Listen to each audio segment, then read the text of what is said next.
Our aim in the study of forwards is to obtain a formula for the strike price F of T comma capital T. That is the strike price for the expiration T equal to capital T at the present time T for any T in the interval 0 to capital T. To derive this formula, we need to understand certain things. First, let us try to list some of the basic assumptions. The prevailing interest rate in the risk-free investment is the same both for lending as well as for borrowing. Okay, so lending means you invest the money, say for instance in a bond. Borrowing is, say for instance, you short a bond. The other one is, that is the other assumption, important assumption is that there is no arbitrage opportunity available in the market. So these are the two assumptions we will make and derive a formula for this quantity. Before proceeding further, we will first understand what is meant by arbitrage opportunity. So for that, we have to understand what is meant by arbitrage portfolio. As a first step, we will rigorously define what is meant by portfolio. For that, we need some notation. If you recall, basically three types of securities that we have introduced. One is the bond, other is the risked assets like stock, and the other one is derivative. A collection of risk-free assets is denoted by bold B, which we will arrange in certain order. Okay, so assume that you are owning some NB number of riskless or risk-free assets. Okay, they are something like bonds.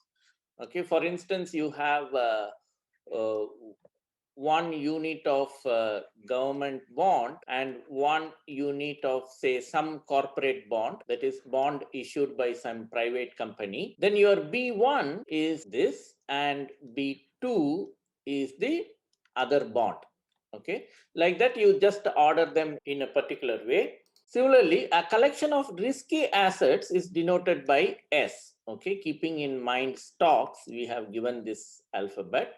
The bold S represents all the stocks that you own and they are arranged in some particular order.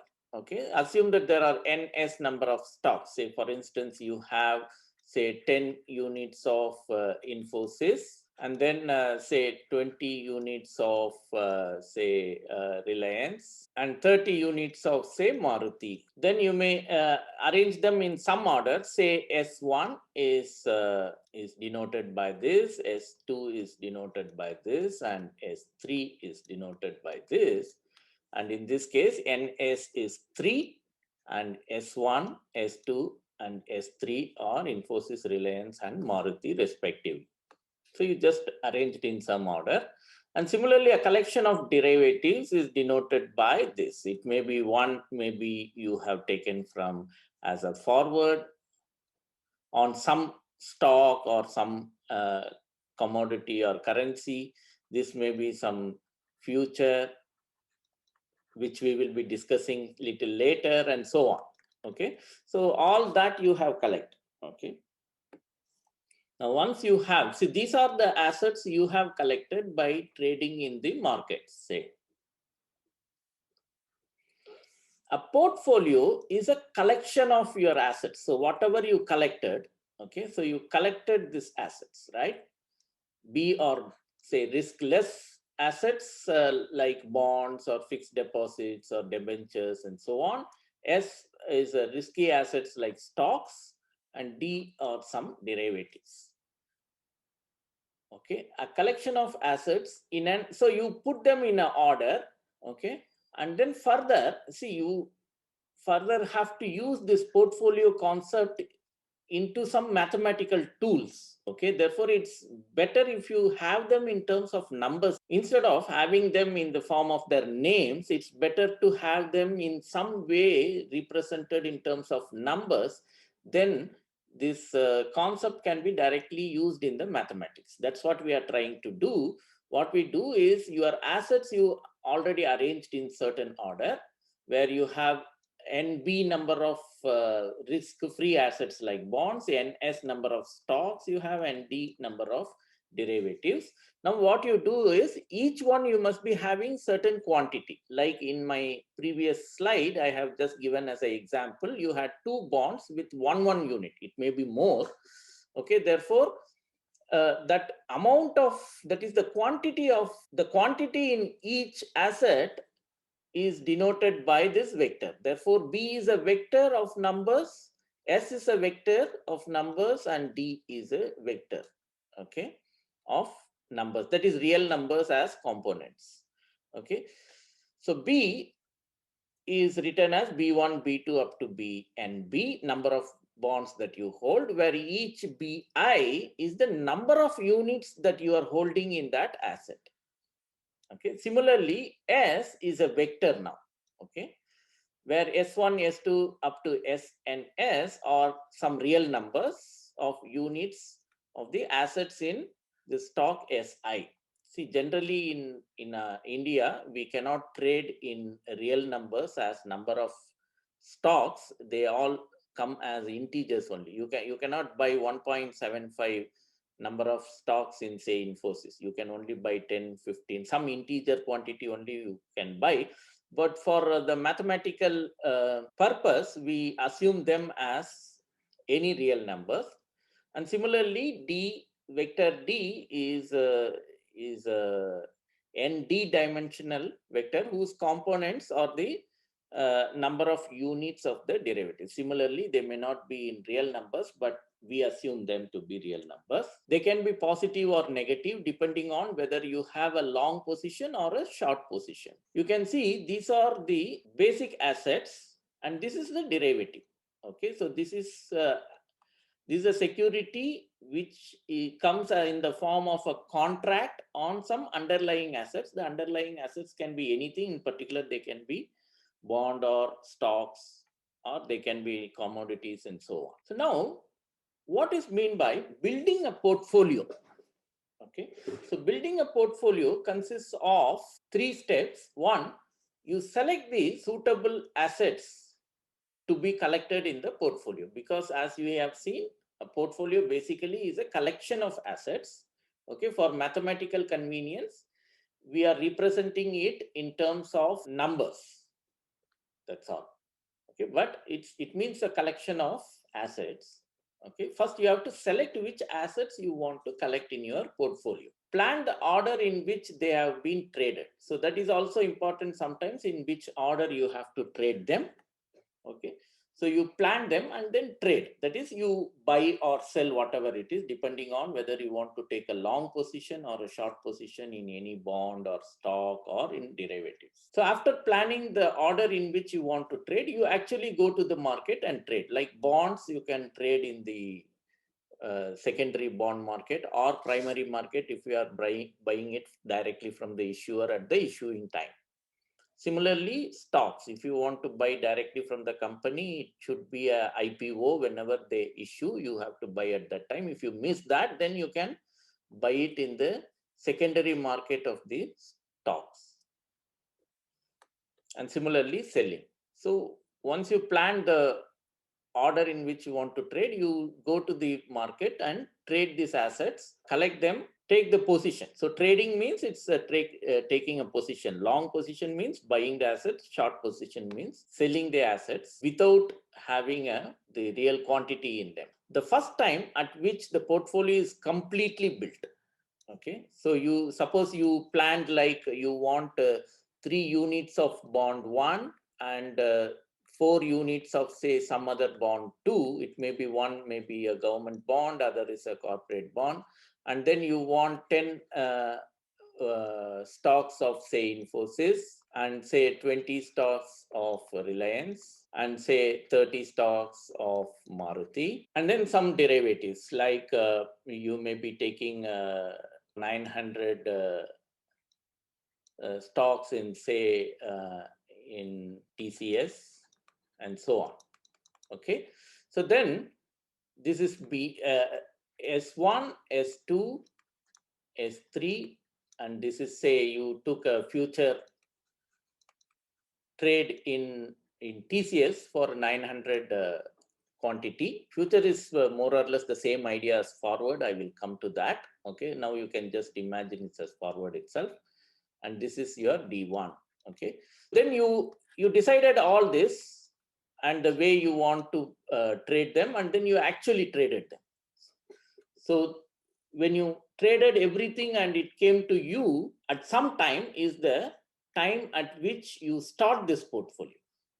Okay, how the portfolio will look like? The portfolio will look like, we generally denote it as pi, will look like 3, 4, that is your bond, that is riskless assets, and then 10, 20, 30, that is your risky assets, which we will,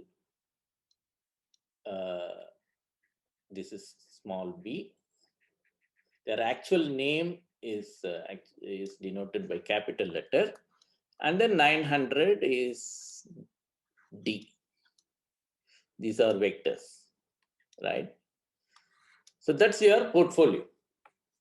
The time at which you completed this portfolio is the time at which you have completely built this portfolio. It's the starting time. Okay, so that time you take it as starting time. Generally, that is taken to be t equal to 0 of the portfolio, and the time at which any change you make. See, after some time you decide to sell, say Maruti, say 10 you sell, then your new portfolio, say this is 1, and then your new portfolio will become, that is 2, will become, so 3, 4, 10, you sold 10 shares of Maruti, therefore it becomes 20, and then you are still holding this other thing. So this becomes, say at t equal to, say after 1 day you did this, then this is the first day you have this portfolio, second day you have this portfolio.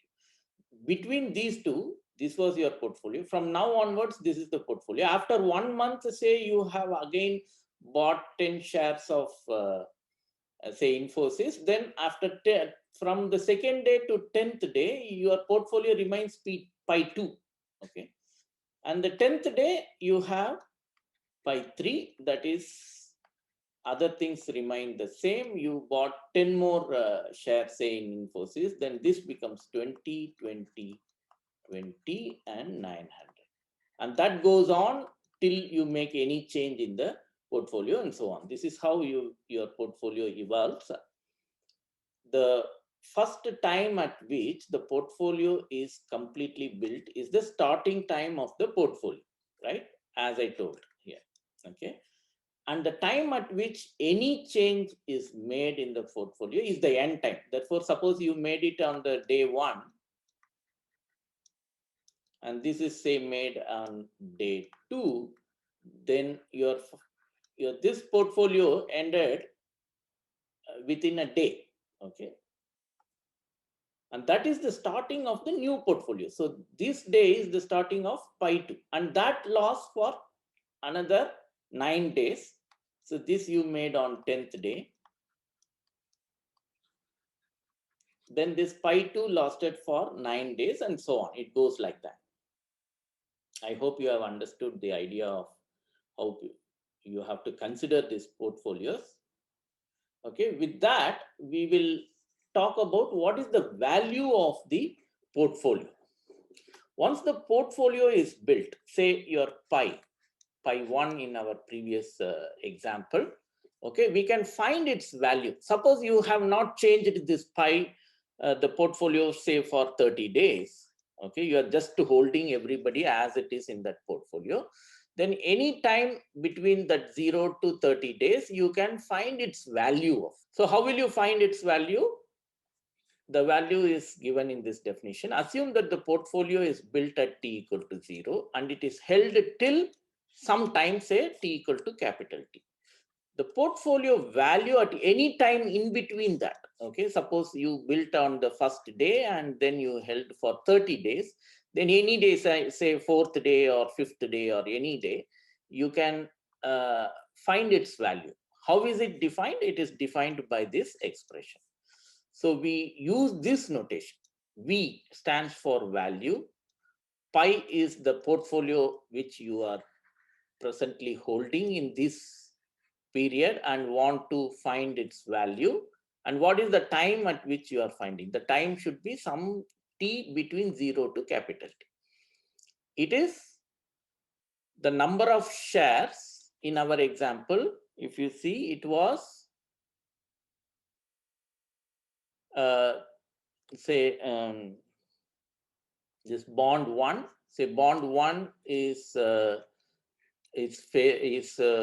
present value is say 1,000. Okay, that is b1, and small b1 is 3. And then if you go back, it's 4 plus 4 into bond 2. Say if bond 2 has a value 950, say it's a price, current price in the market, right? In the secondary market, the price changes. So the current market price of bond 2 is this. Then this is b1, and capital B1 of T. That represents the current market price of that asset. This is B2 into bond 2, which is some corporate bond. If I put of T, it means its value. Okay. Plus, we have, say, let us take this as our portfolio, 10, 20, and 30, right? 10 Infosys, say Infosys is 1,270. Okay. So this is your S1, and this is capital S1, that is Infosys. Of T, if I put its current market price, plus 20 into Reliance is say 1,950. If you put, that is your S2 and capital S2 of T. Okay. Plus you had 3. Therefore, the other one is Maruti, which is 30, and say it is trading at 8,200. Okay, that is S3 into S3 of T. Okay, you have to make this computation and add them up to get the value. Similarly, the other one. Okay, it's a strike price, current strike price you will find. Okay, f of that is, say, suppose you have 900 and its current strike price, that is f of T comma capital T. Some other expiration date as per that contract which is written, it will be there. Okay, say that is something. Okay, so you add them all up. So this also say some number, say 3,200, say. Here, the expiration date capital T may be different from portfolio ending time capital T. If you add them, that is the value of your portfolio. So the next day, all these values will change, because when the market is open, the current market price will change according to the trades. Therefore, next day end, that is, say, if you have calculated this on day 3, for instance, day 4 will be entirely different. Day 5 will be entirely different. Like that, every day you can find the value of your portfolio, right? So in vector notation, you can write this. That you know very well. I need not explain this. It's a dot product. Okay. These all are current market price of the asset, and these are the quantity that you are holding in each asset. So hope you have understood the definition of the portfolio. Now we will go into what is meant by arbitrage portfolio. Let us define this. Assume that you have a portfolio which we denote by pi generally, is said to be an arbitrage portfolio or simply arbitrage at any time period. Okay, if it satisfies the following condition.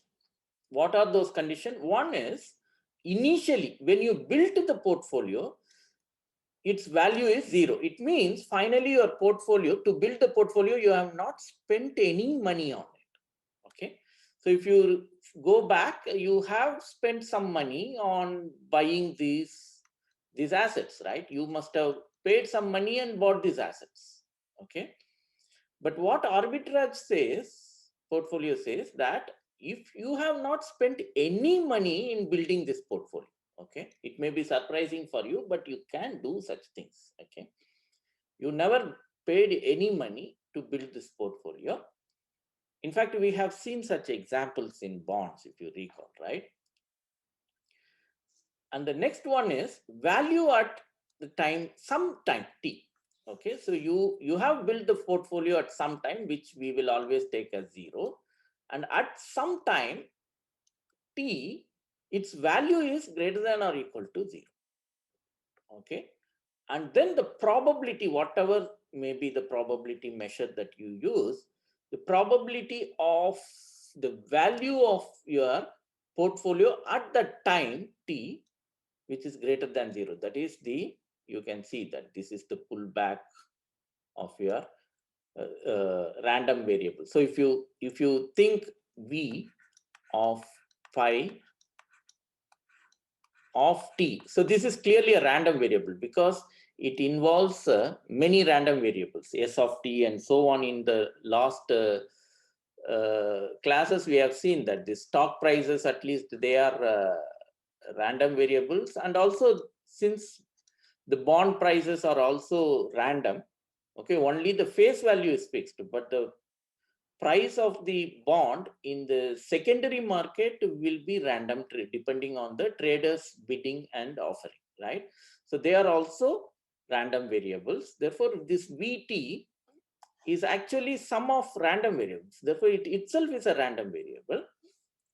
Its pullback set where it takes positive value. That's what I hope you know the meaning of this from your probability course. The probability of that event is positive. It means there is a positive probability that you are going to earn some money, okay? And this says that surely you are not going to lose money out of this portfolio, surely, okay? And in fact, you have some probability that you are going to earn some money, okay? And while building this portfolio, you never spent any money, okay? These are the conditions. If all these conditions by any chance happens, then you call that portfolio as arbitrage portfolio during this period. I will not give any example because in the theorems or in the way we derive the formula for f of t, comma, capital T, we will be building such portfolios a lot.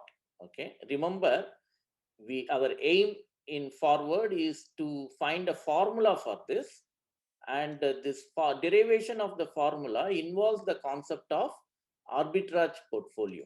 Okay, in fact, it is this formula derivation is based on the assumption that there is such arbitrage portfolio doesn't exist. Okay, so that is why we are getting into this portfolio concepts. It is not a part of forward. It is actually, it itself is a subject. Portfolio itself is a subject in finance, but we don't have this subject, or at least as a chapter, we don't have it in our syllabus. Therefore, we will not go into the details of portfolio. But we will just introduce the concept of portfolio to that extent that we will use in our course.